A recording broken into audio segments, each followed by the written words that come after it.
నమస్తే అండి, నా పేరు డాక్టర్ రజా ఎండి హోమియో. ఈ రోజు మనం సోరియాసిస్ గురించి మాట్లాడుకుందాం అండి. ప్రీవియస్ చాలా వీడియోస్ చేయడం జరిగింది. సో మెయిన్ గా అసలు హోమియోపతిలో ఈ సోరియాసిస్ అనేది హోమియోపతి ట్రీట్మెంట్ లో ఈ సోరియాసిస్ చాలా అద్భుతమైన రిజల్ట్స్ ఉన్నాయని నేను చెప్పదలుచుకున్నాను. అదర్ సిస్టమ్స్ ఆఫ్ మెడికేషన్స్ గురించి అయితే నేను మాట్లాడదలుచుకోలేదండి ఈ వీడియోలో. సో ఇప్పుడు మన హోమియోపతి గురించి నేను మాట్లాడేది ఏంటంటే, సో జనరల్ గా ఇక్కడ మనం ఈ బాడీ కాన్స్టిట్యూషనల్ వైజ్ అంటే మైండ్, బాడీ అండ్ సౌల్ ఏదైతే చెప్తున్నామో మైండ్ లో ఉండే స్ట్రెస్ ఫ్యాక్టర్స్ వల్ల బాడీలో ఏదైతే ఇమ్యూనిటీ అంటే మన వైటల్ ఫోర్స్ ఏదైతే ఉంటుందో, ఆ రెసిస్టెన్స్ పవర్, ఆ స్టామినా ఏదైతే ఉంటుందో, disease fighting capacity of the body అని చెప్తూ ఉంటాం.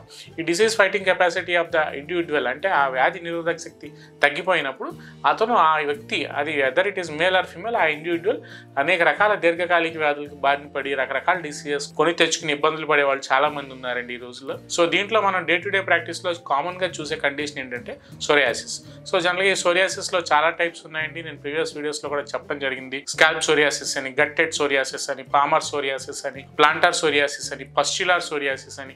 సో ఇలా రకరకాల సోరియాసిస్, ఒక సోరియాసిసే కాకుండా సోరియాసిస్లో ఒక 5-6 డిఫరెంట్ టైప్స్ ఆఫ్ సోరియాసిస్ అనేది మనకు పేషెంట్ క్లినికల్గా మన వచ్చినప్పుడు మనం ప్రెజెంట్ అవుతుంటాడు. అలాగే కామన్ కండిషన్ ఏంటంటే స్కాల్ప్ సోరియాసిస్ అని చెప్తూ ఉంటాం. తల్లో చాప పులుసులాగా ఫిష్ లైక్ సెలవరీ స్కేల్స్ అని చెప్తూ ఉంటాం. రౌండ్గా చాప పులుసులాగా ఒక ₹10 బిళ్ళ సైజులో స్కేల్స్ అనేవి ఊడిపోతూ ఉంటాయి. సో ఇట్లా రకరకాల సోరియాసిస్లో మనం డే టు డే ప్రాక్టీస్లో అకార్డింగ్ టు ద డిసీజ్ వాళ్ళు ఏదైతే సఫర్ అవుతున్నారో దాన్ని బట్టి ఆ కాన్స్టిట్యూషనల్ మెడిసిన్ మనం ఇవ్వటం అనేది జనరల్గా జరుగుతూ ఉంటుంది. సో మనకి డే టు డే ప్రాక్టీస్లో ఈ సోరియాసిస్ పేషెంట్స్ మనం ఇంకా మీకు ఈ సోరియాసిస్ గురించి ఇన్డెప్త్ కావాలనుకుంటే మన ఛానల్లో, మన నియోజెనెటిక్ హోమియోపతి క్లినిక్ ఛానల్లో సోరియాసిస్ గురించి చాలా వివరంగా డిస్క్రిప్షన్స్ ఇచ్చామండి. అవి మీరు చూస్తే సోరియాసిస్ అంటే ఏమిటి, అసలు దాంట్లో టైప్స్ ఎలా ఉంటాయి, వాటిలో క్లినికల్ కండిషన్స్ ఎలా ఉంటాయి, ట్రీట్మెంట్ పార్ట్ ఎలా ఉంటుంది అనేది కూడా నేను చెప్పడం జరిగిందండి. సో ఇప్పుడు నేను చెప్పబోయే వీడియోలో ఏంటంటే సోరియినమ్ అనే పర్టికులర్గా ఒక మెడిసిన్ అనేది సోరియాసిస్కి వాడటం అనేది జనరల్గా జరుగుతుందండి. మన ఛానల్లో చెప్పే మెడిసిన్స్ ఏంటంటే under the proper guidance of a doctor, అంటే under the proper guidance of homeopathy doctor మీరు ఈ మెడిసిన్స్ వాడొచ్చా వాడకూడదా అనేది మీరు ఒకసారి కన్సల్ట్ అయ్యి వాళ్ళ అడ్వైస్ ప్రకారంగా, లేదంటే మీరు మా క్లినిక్ వచ్చి మీకున్న కంప్లైంట్తో మీరు మాతో డిస్కస్ చేస్తే ఆ అడ్వైస్ ప్రకారంగా ఈ మెడిసిన్ వాడొచ్చా వాడకూడదా అనేది జనరల్గా మేము చెప్తాము.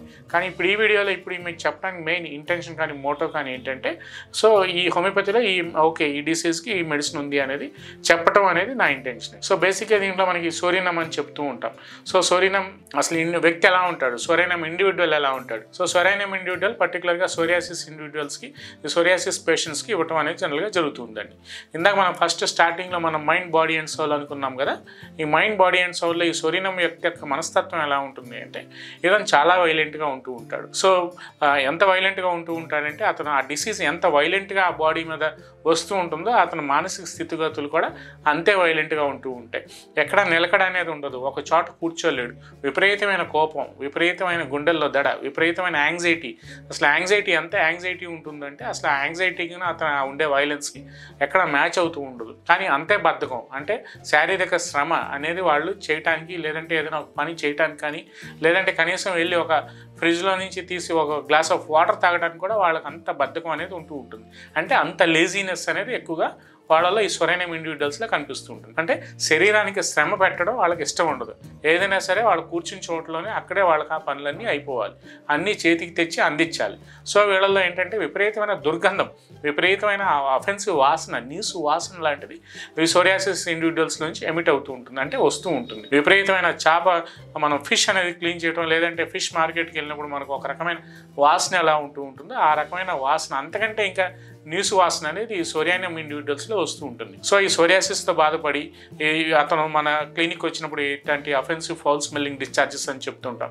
ఎక్కడైతే ఆ స్కిన్ అనేది, ఇప్పుడు సపోజ్ అతనికి చేతుల మీదకి వచ్చింది పామర్ సోరియాసిస్, లేదంటే బాడీ మీదకి వచ్చింది, ఎక్కడైతే అతనికి ఆ పులుసులాగా వస్తూ ఉంటాయో ఆ పులుసులన్నీ క్రాక్స్ లాగా వచ్చి అక్కడ నుంచి బ్లీడ్ అంటే రక్తం కూడా వాళ్ళకి ఆ స్కిన్ అంతా పగిలిపోయి రక్తం డిశ్చార్జెస్ అంటే బ్లీడింగ్ డిశ్చార్జెస్ కూడా వాళ్ళల్లో మనకు కనిపిస్తూ ఉంటుంది. షర్ట్ అనమాల, వైట్ షర్ట్ అయితే అనమాల మనకి అదంతా బ్లడ్ దాకా అంతా అతుక్కుపోయినట్టు అంత విపరీతమైన సోరియాసిస్తో బాధపడుతూ ఉంటారు. ఒక చోట కూర్చుంటే రౌండ్గా అంతా పొలుసులుగాను అట్లగాను ఆ స్కిన్ అంతా పీల్ అయిపోయి కింద పడిపోతూ ఉంటుంది. విపరీతమైన దురద ఉంటుంది, అంటే విపరీతమైన ఇచ్చింగ్ సెన్సేషన్, దాంతోపాటు విపరీతమైన దురదతో పాటు మంట, బర్నింగ్ సెన్సేషన్, చాలా రెస్ట్లెస్గా ఉంటారు. అసలు మైండ్ అంతా వాళ్ళకి ఎంత, ఇందాక నేను చెప్పినట్టు ప్రీవియస్గా ఎంత వైలెంట్గా, ఎంత యాంగర్ వైలెంట్గా, ఎంత రెస్ట్లెస్గా ఉంటూ ఉంటారో అలాగే ఆ బాడీ కూడా రెస్ట్లెస్గా ఉంటుంది. కానీ ఒంటికి శ్రమ పెట్టడం లేదంటే ఏదైనా పని చేయాలంటే వాళ్ళకి ఇష్టం ఉండదు. చాలా ఆబ్స్టినేట్గా ఉంటారు, చాలా మొండి వ్యక్తులు. వాళ్ళు అనుకుందే వాళ్ళు చేయాలనుకుంటూ ఉంటారు. సో ఇవన్నీ మనం వాళ్ళు ఎంత వేడి, హీట్ ఇంటాలరెన్స్ అనేది చాలా ఎక్కువగా ఉంటుంటుంది. వాళ్ళు వెళ్ళి స్నానం చేసి వచ్చిన తర్వాత ఇమ్మీడియట్గా ఒక 5 నిమిషాల్లో మళ్ళీ ఫ్లేక్స్ అంటే బాడీ మీద అట్టలట్టలుగా అంతా సిల్వరీ స్కేల్స్ లాగా ఒళ్ళంతా అట్టలట్టలుగా బాడీ అంతా ఫ్లేక్స్ ఫార్మ్ అయిపోతూ ఉంటాయి.